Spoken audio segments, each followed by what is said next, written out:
Struggle is real. Okay. Alright. Hindi ginagamit. Tsaka ready to go pagka aalis kami. So, tara na. Ay, the joy of having a dog is to pick up their poo. Masarap. Yum, yum, yum! Ayan, puro glass yung walls niya.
Hi family! Lalabas tayo.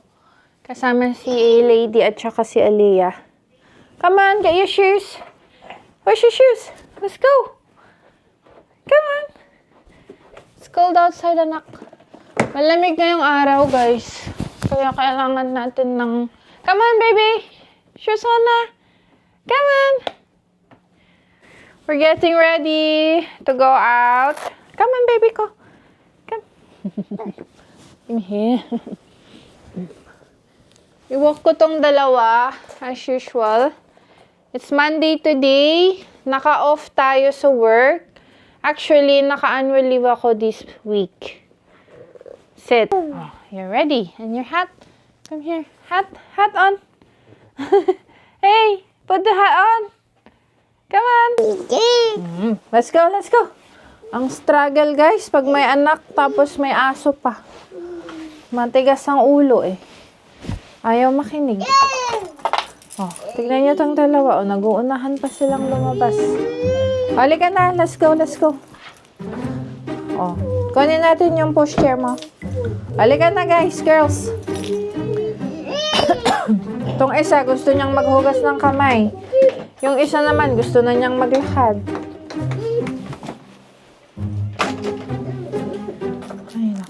Struggle is real. Okay. Alright. Come on. Let's go, girls. Oh. Halika na. Oh, yeah, I know. You have to sit down. I know. Right. It's cold, right? I know. Oh, it's windy. I know, windy.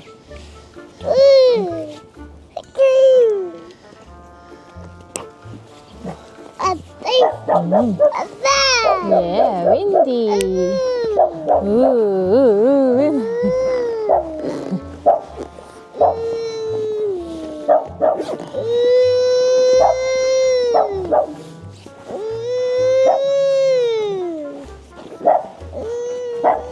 So, dito kasi namin tinatago yung pushchair kapag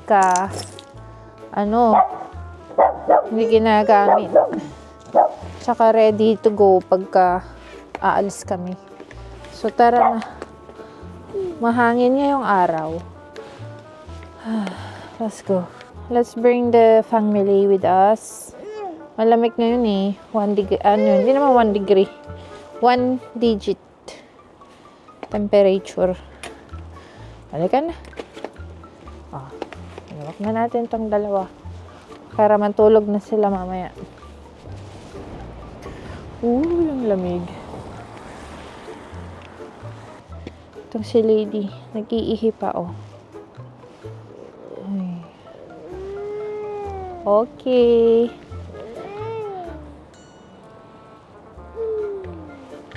Alright, let's go, girls.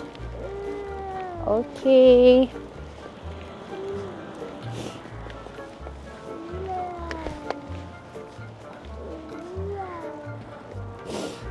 Yes.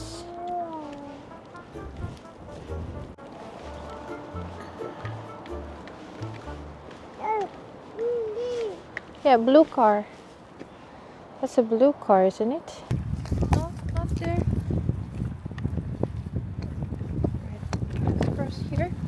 Wait. Okay. Oh, the lady is pooing.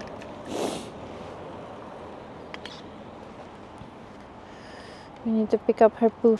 Siyempre, pag tumae yung aso, kailangan we have to get the poo. Come on, lady. This way. Yeah. Good girl.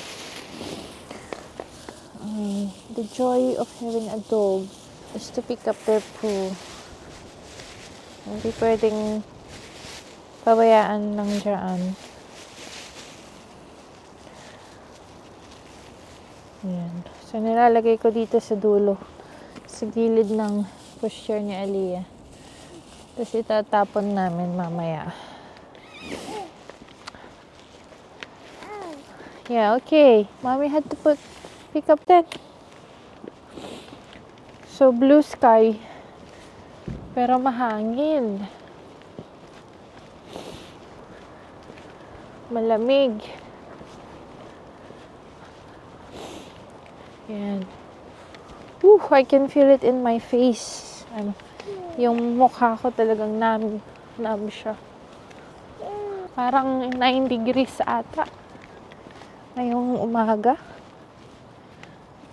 Hindi ko na dadalhin si lady sa yung sa park kasi madudumihan yung paa niya. Madudumihan. Ayaw niyang maligo nung kahapon. Sabi ko, I will bath you. Aba, nagtago sa ilalim ng sofa. A few moments later. Nakabalik na tayo sa bahay. So, si Aliyah ay tulog. Nakatulog siya habang nasa pushchair. So, ang gagawin ko ngayon ay iinom ako ng tea. Tapos, maglilinis tayo dito sa kusina. So, hopefully, hindi siya magising. Time check, 11 a.m. So, hopefully, maka 2 hours sleep si Aliyah. Happy na ako doon. Pagka 2 hours yung sleep niya. So, we make sure na hindi siya gigising muna. So, sara natin itong pinto. Ayan siya. Tulog na tulog. Sobrang lamig sa labas. Ang sakit ng tenga ko. Alam niyo yung hangin, sobrang lamig sa skin. Yung ang tawag dito, I forgot the word. Yung parang nagnanumb siya. Tsaka yung tenga ko, especially. Doon nakakat ako. Ang lamig. Super lamig. Yan. Anyway, mag-tea muna tayo. Dito sa UK, mahilig sila sa tea, di ba? May tinatawag sila na breakfast tea, fruity tea. Pero kami ni Andy, ako mahilig sa coffee, tsaka si Andy mahilig sa tea. Ayan, yun yung niya, hot drink niya lagi. Hindi siya nagko-coffee. So this week, mag-annual leave ako. Kasi nga, nabanggit ko sa isa kong vlog na na ang dami kong annual leave na iti-take, 'di ba? Hanggang April. So sa March, may 2 weeks ako na off. Isa sa gitna ng March tsaka towards the end, which is yung ang tawag dito, the Easter. Yung sinasabi ko kanina, I have a tendency na talagang mag-gain ng weight pag pinabayaan ko yung sarili ko na yung hahayaan ko lang yung sarili ko na kainin yung kung ano yung gusto kong kainin. So, pagka walang awareness, di ba mahirap? Kasi, hindi mo alam kung kailan ka mag-stop, tsaka kung ano yung dapat, tsaka hindi dapat mong kainin. So, yeah. Anyway, di muna tayong lamig.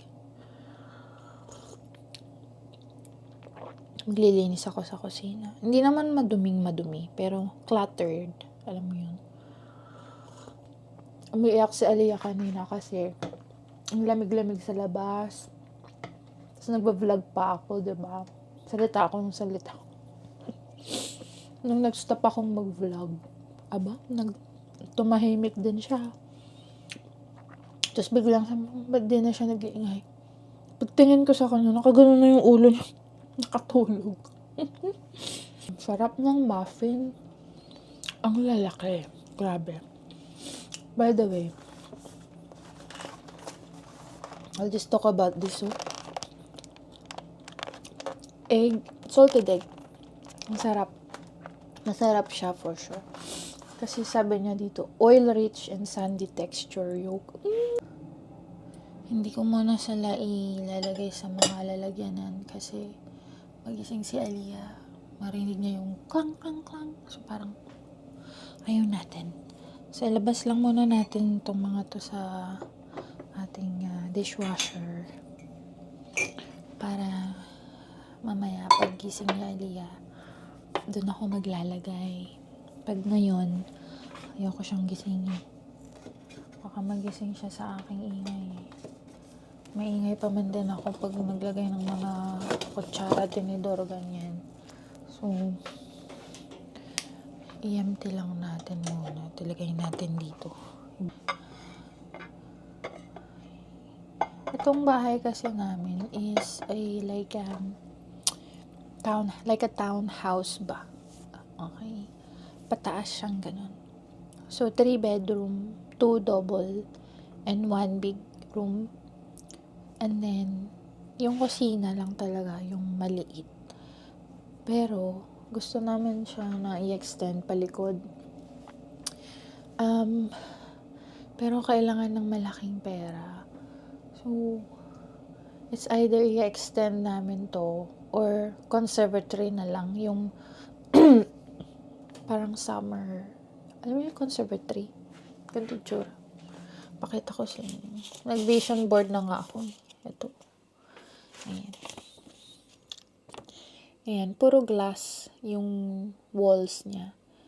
Pero yung ibang conservatory, yung taas niya is also glass. So, ibig sabihin, pagka summer, tumatagos yung araw. And maganda siya. Kasi, you can get tan skin, charis. Pero, ito kasi, it's space. So, meaning, pwede ako dun maglagay ng mga table, ng table namin, mga toys ni Aliyah. Pwede siya dyan maglaro, yung play area niya, receiving area din, if we have visitors na gusto namin mag-chill, kung ayaw namin sa sala, sa likod, yung ganun. But obviously, kailangan pag-ipunan, diba? So, priorities. Gusto namin mag-holiday, magbakasyon. Pero, gusto ba namin ng conservatory? So, kami naman ni Andy, it's an investment. Kumbaga, it adds value sa bahay. Parang ganun. Bibigay ng additional price sa bahay pag ibibenta namin and we move to a different house. Pero feeling namin, once na may space kami, we're probably not gonna move for like 10 years. Kasi gusto namin yung bahay and we love the house and we love the area. Alam mo yun, gusto ko yung kapitbahay namin. Parang maaliwalas. Parang good vibe lang yung mga kapitbahay namin. Kaya, mahirap makahanap ng ganong area. Pag nahanap mo, minsan dapat huwag mo nang pakawalan. Meaning, diyan ka na lang kasi yung lilipatan mo, feeling mo maganda, pero or magsasettle ka na lang kasi yun yung need mo or yun yung afford mo. Pero, minsan, kailangan mo rin consider yung neighborhood. Isa yan sa binabayaran mo din yung neighborhood. A few moments later. Yan.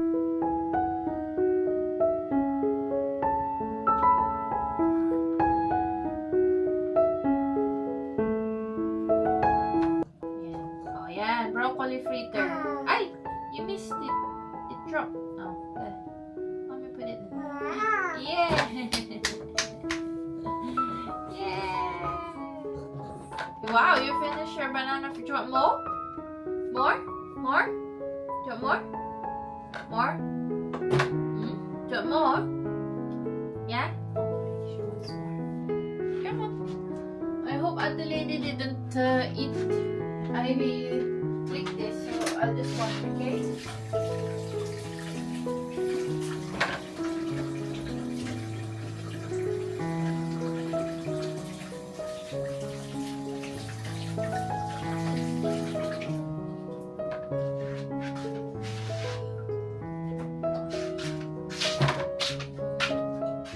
So we cut this?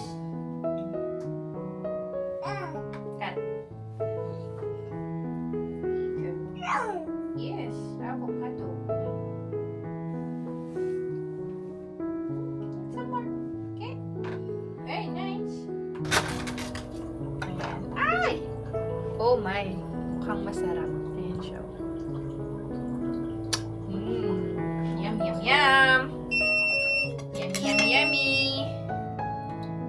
So, iaano ko na siya. Ilalagay ko sa bowl with kamatis. Parang mas gusto ko pang medyo mas maalat pa sana. Pwede na. Tapos ihahalo siya sa ano yun? Yung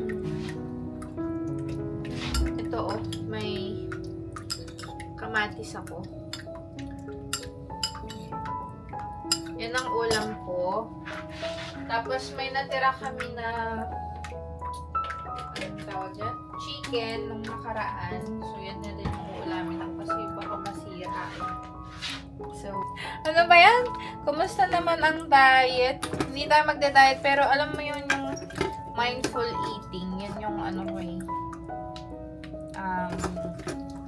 Aking diet. Mindful eating. Kasag ang diet.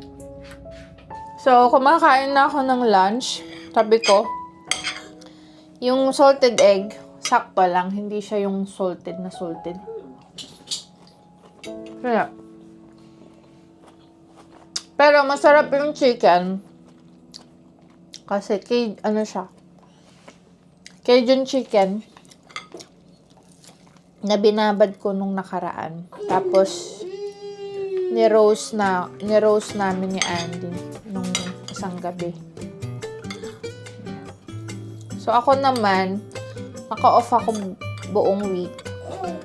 Kaya okay lang. No? Down? Yeah. Okay. Alia's still gonna go sa nursery. Kasi una sa lahat, bayad naman sila. Kaya I'll just put her at the nursery kahit naka-annual leave ako. Kasi may gagawa ako dito sa bahay.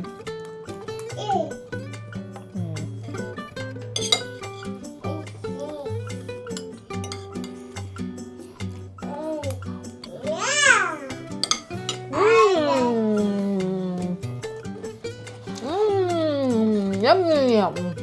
No? Avocado. Wow. This one. This one. Unicorn. Oh, damn. You want more? Nagutom ang bata. You eat some more?